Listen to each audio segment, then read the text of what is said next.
C'est un réel plaisir de vous retrouver sur MTV+, à l'occasion de cette session matinale consacrée à l'actualité. Bonjour à tous et bienvenue dans cette édition. En voici les principales articulations. La République fédérale du Nigeria fait face à la pire crise budgétaire et monétaire de son histoire. Les experts de la haute finance donnent des raisons d'espérer un retour rapide à la normale. Et puis l'Afrique australe touchée par El Niño, ce phénomène climatique marqué par une rare sécheresse ruine les espoirs économiques des pays de la zone. On terminera cette édition avec de la technologie au cœur de la visite d'État du président kenyan William Ruto rendu à son homologue américain Joe Biden. Nous y reviendrons. Bienvenue à tous et merci de votre fidélité à ce journal. La République fédérale du Nigeria fait face à la pire crise économique et budgétaire de son histoire. Les experts de la haute finance travaillent avec hardiesse pour remettre les pendules à l'heure. Voici quelques assurances tout de suite dans ce reportage. Les politiques économiques du Nigeria auront un effet positif à long terme. C'est du moins ce qu'ont affirmé les banquiers nigérians lors d'une conférence de presse organisée à l'occasion du 75e anniversaire de la United Bank of Africa. Le gouvernement fédéral du Nigeria a récemment supprimé les subventions sur le carburant après avoir décidé plutôt le flottement du naira, la monnaie nationale.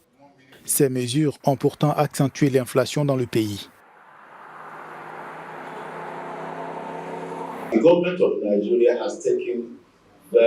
Le gouvernement nigérian a pris des décisions très positives, notamment en ce qui concerne la suppression des subventions, l'harmonisation et la liberté des taux. Ces décisions sont très positives pour l'économie. Bien sûr, il y a des problèmes à court terme, mais je peux vous dire que les heures supplémentaires disparaîtront et que l'économie se portera mieux. Mais si ces décisions ne sont pas prises, cela aura des conséquences plus graves pour le pays.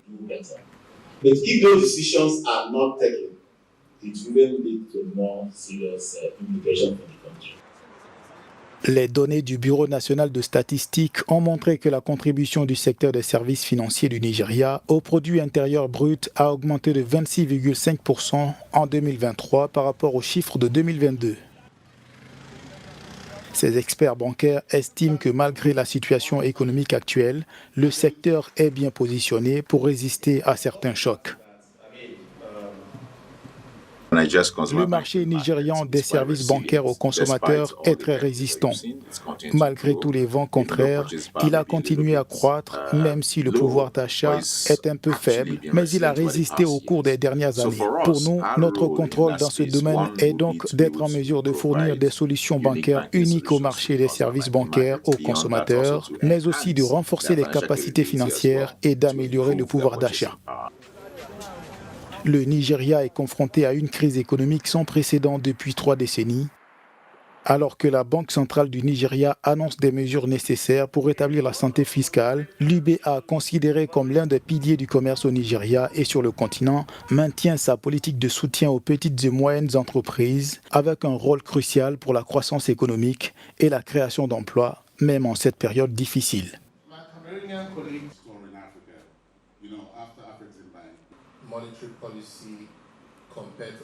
Après le Nigeria, direction le Maroc, le royaume chérifien travaille avec beaucoup de détermination pour renforcer sa coopération militaire avec les États-Unis d'Amérique. Explication tout de suite dans cet élément. Le Maroc et les États-Unis ont renforcé leurs relations bilatérales en signant une nouvelle feuille de route mardi 21 mai 2024 à Rabat, la capitale. Le Maroc, dans le top 5 des puissances économiques de l'Afrique et avec une influence grandissante sur le continent, œuvre à l'amélioration de ses capacités de défense. Possédant la deuxième plus grande flotte de drones militaires d'Afrique, le Maroc devrait améliorer ses technologies militaires dans le cadre du renforcement de la coopération avec les États-Unis, une des plus grandes puissances militaires du monde.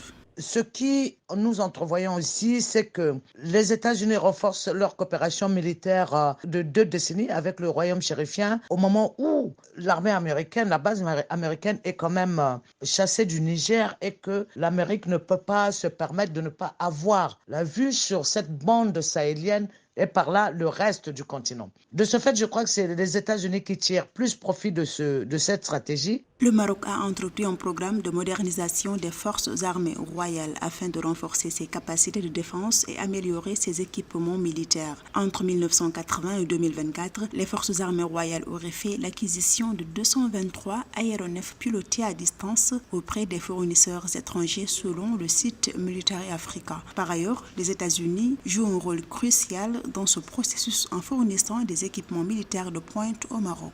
Pourquoi le continent africain tisse des relations de coopération militaire plus avec des partenaires hors continent plutôt qu'avec des partenaires sur le continent? J'espère qu'il viendra un jour où on pourra avoir une coopération militaire d'envergure entre Africains pour pouvoir traiter des questions sécuritaires africaines. Depuis 2 décennies, le Maroc et les États-Unis coopèrent étroitement, participant régulièrement à des exercices militaires conjoints comme l'African Lion, l'un des plus grands exercices militaires en Afrique.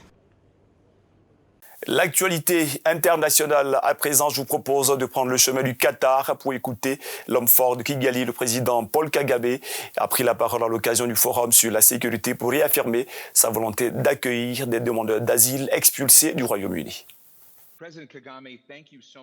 Un mois après l'adoption d'une loi par le Royaume-Uni visant à envoyer certains migrants au Rwanda, le président du pays d'Afrique de l'Est, Paul Kagame, s'est exprimé lors du Forum sur la sécurité au Qatar sur ce qu'a toujours été, selon lui, la politique migratoire du pays. La question de la migration et la façon dont on la traite a commencé bien avant le Royaume-Uni. Justement, même aujourd'hui, nous nous occupons et nous traitons les migrants qui sont bloqués en Libye, qui essaient de traverser l'Europe et qui sont restés bloqués, ou d'autres qui meurent en Méditerranée. Et nous avons commencé à fournir ce refuge sûr pour que les gens viennent ici et soient traités ici vers l'endroit où ils voulaient aller. En 2018, cela ne date pas d'hier. À l'époque, nous n'avions aucun accord avec qui que ce soit. Et personne d'autre que nous n'allait donc payer pour cela. Mais les gens travaillaient pour les institutions de migration, les institutions internationales ou encore le HCR. Donc depuis 2018, des centaines et des milliers de personnes ont été amenées par avion de la Libye au Rwanda. C'est ce que le Royaume-Uni a remarqué, je pense, qu'il y avait une autre façon de traiter ce problème, qui s'était transformé en un énorme problème pour eux, comme pour toute l'Europe. L'adoption de la loi par le Parlement britannique en avril dernier ouvrira dès cet été la voie à des vols vers le Rwanda. On change complètement de sujet pour parler de réchauffement climatique. Je vous le disais en titre, El Niño, ce phénomène climatique marqué par une rare sécheresse, ruine les espoirs et les efforts économiques des pays de l'Afrique australe. Ce vent rarissime est une menace pour la sécurité alimentaire. Voici les explications dans ce reportage. Le phénomène climatique El Niño, qui exacerbe les impacts de la crise climatique au niveau mondial, entraîne des sécheresses, des inondations et des cyclones tropicaux plus fréquents et plus intenses. Ces modifications significatives des schémas météorologiques ont un impact sévère sur l'agriculture dont dépend notamment 70% de la population d'Afrique australe pour sa subsistance. La région a connu de graves conditions de sécheresse, ce qui a plongé des millions de personnes dans la faim. Parmi les 3 principaux facteurs de la faim, à savoir les conflits, les chocs économiques et les extrêmes climatiques, la dimension climatique est celle qui peut être prédite de la manière la plus fiable, et cela vaut également pour les sécheresses et les inondations liées à El Niño. Nous avons donc ce qu'il faut pour prévoir ces événements dommageables et pour protéger les vies avant qu'elles n'aient besoin d'être sauvées. Ce que nous devons faire, c'est rendre ces systèmes et ces processus accessibles et disponibles, y compris dans les contextes fragiles où les gens sont généralement déconnectés de ces services. Dans d'autres régions, le phénomène climatique El Niño a contribué à de fortes pluies et à des inondations soudaines, touchant près de 850 000 personnes au Kenya, en Somalie, au Burundi et en Tanzanie. Les récoltes ont été détruites et le bétail est mort et des personnes ont été déplacées.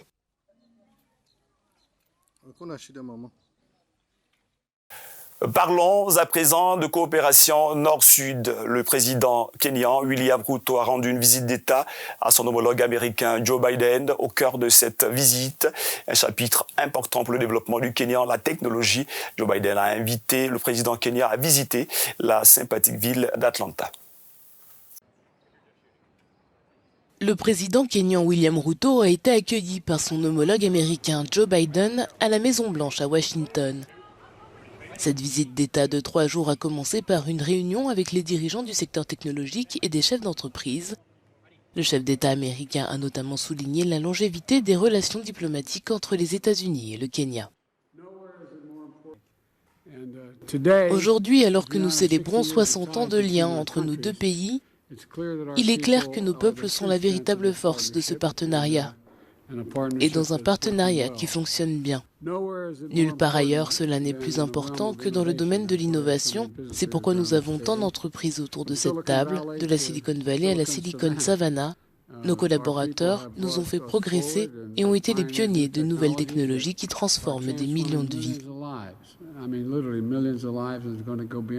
Le président Joe Biden a lancé ce qu'il a appelé une nouvelle ère de partenariat entre les deux pays, confirmant un désir mutuel d'entreprendre des projets de développement du secteur technologique, mettant l'accent sur l'innovation.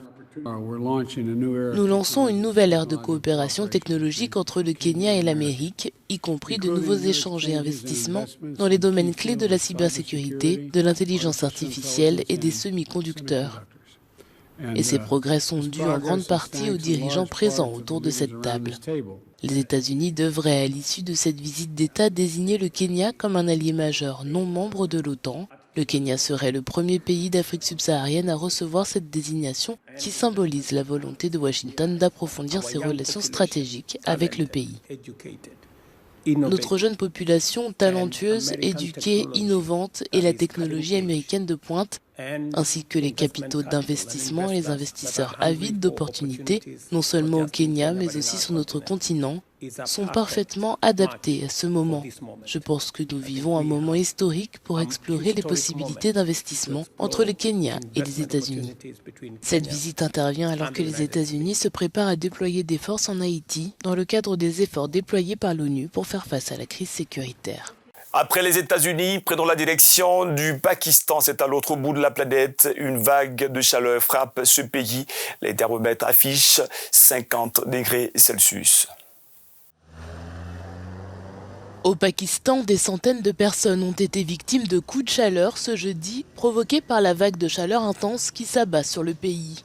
Les températures au-dessus des niveaux normaux en raison du changement climatique ont atteint 49 degrés Celsius à Mohenjo-Daro la veille. C'est le changement climatique qui provoque parfois des pluies abondantes comme celle de 2022. Avant cela, nous avons eu une inondation en 2010. Les vagues de chaleur se produisent en raison de l'augmentation de la température. En fait, nous avons transformé Karachi en une jungle de béton et je pense que la couverture végétale de Karachi représente à peine 5%. Les inondations de 2022 ont causé d'importants dégâts dans les provinces du Sindh et du Baloutchistan et plus de 1000 personnes ont été tuées dans tout le pays. Aujourd'hui, les autorités ont exhorté la population à rester à l'intérieur, à s'hydrater et à éviter les déplacements inutiles. Seuls les ouvriers continuent d'aller travailler par nécessité pour nourrir leurs familles. Jeudi, l'organisation non gouvernementale Save the Children a déclaré que plus de la moitié des enfants pakistanais en âge d'être scolarisés, soit environ 26 millions de personnes, ne pourront pas aller en classe pendant une semaine en raison de la canicule. Les gens de leur propre chef ont mis à disposition de l'eau potable froide pour d'autres personnes sur les routes, mais le gouvernement devrait le faire, en particulier pour les femmes, pour ceux qui attendent les bus sur les routes. Les bus exploités par le gouvernement devraient également avoir de l'eau potable. Il fait trop chaud à Karachi. Le gouvernement devrait prendre des mesures. Les responsables de la santé au Pakistan ont déclaré que le service ambulancier de l'État transporterait désormais des bouteilles d'eau et de la glace pour fournir un traitement d'urgence aux victimes de la chaleur. Et voilà, ce sera tout pour cette édition. Ça a été un plaisir d'être en votre compagnie. Excellent suite de programme sur Miracle TV+. Merci à l'ensemble de nos collaborateurs en régie qui nous ont permis de conduire ce journal.